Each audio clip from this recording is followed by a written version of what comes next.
telltale signs that someone might be hiding out. So, yeah, Brian, we'll go back to you now. All right, Lester, thanks. WHDH, our station, is breaking a little news that they're hearing from the scene of this. Let's listen in.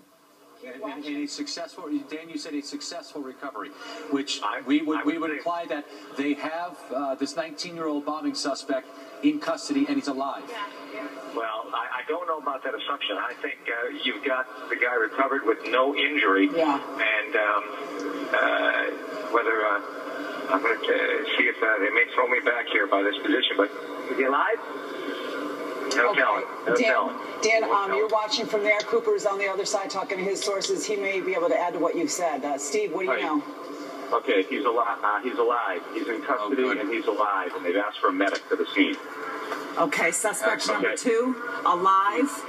He's alive. Suspect in number custody. 2. He's alive. He's in custody, and they're asking for a medic to the scene, which means they're going to be trying to treat him or whatever. Specifics. I don't know what that means, but he is in custody.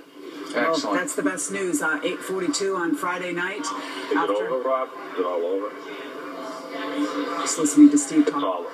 It's over. It's over? They have an ambulance there on the scene. The ambulance is coming out of the scene. And they think this guy's in good enough shape that they'll be able to. We see now the ambulance actually pulling in right now. So outstanding. We'll follow that. That's great news, Steve. And you wonder how, Steve, we have any idea how they... So the ambulances cannot go to the scene, and we don't know what condition he's in. Is that correct?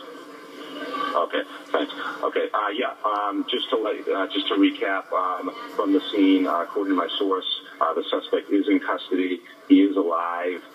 We don't know what condition he's in, but they've called for a medic to the scene. It's still considered a hot scene right now, so they're still officially securing the scene.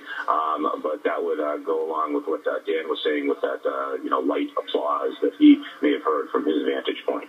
Well, it's been a horrifying week in Boston, in the Commonwealth, the nation, the world actually has been watching what's happening here, this chain of events, and really about the best possible outcome tonight. The second suspect wanted in the marathon bombings, now alive, captured, in custody, and about to be attended by medics there in Watertown. Yeah, we don't know what his condition is right now, but Dan Housley, Dan, you're joining us with some updated info as well, or confirmation of what Steve just said.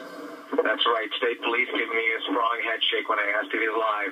A senior officer telling me, yes, he is alive. And it appears that they're not likely bringing him out this direction. They appear to be at ease, and so I'm suggesting they're probably going out Birch or Franklin area right now.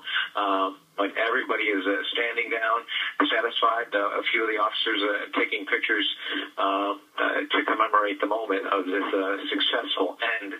And incredible to think when this city was and cities surrounding it were shut down because the concerns and the danger and the worries about how this would end. And it ended with a whimper, not a bang. We had some bangs earlier, and it could have easily ended with more. But these officers, whatever they did, were able to bring at least the end of this to a peaceful conclusion. And that's fantastic, Dan. And, of course, now, as you mentioned, the medic is arriving there at the boat to check. You've been listening to the coverage of our station, WHDH in Boston. As they were talking, you saw the Watertown EMS ambulance that was parked there for so long take a right and go down to the neighborhood. You hear these multiple reports. Suspect's been apprehended. There's a visual change in mood and stance and demeanor down there. This shot we've been looking at for an hour or more. Pete Williams, and now we're hearing, listen to that. So our reports are ricocheting around, and people via broadcast or social media or television crews, people on the sidewalk in Newtown are reacting with cheers. Pete Williams? Well, we have confirmed here, Brian, as well, that the suspect is in custody. We don't know precisely his condition. Now the question is, of course, what happens now? And he is he'll be in federal custody here.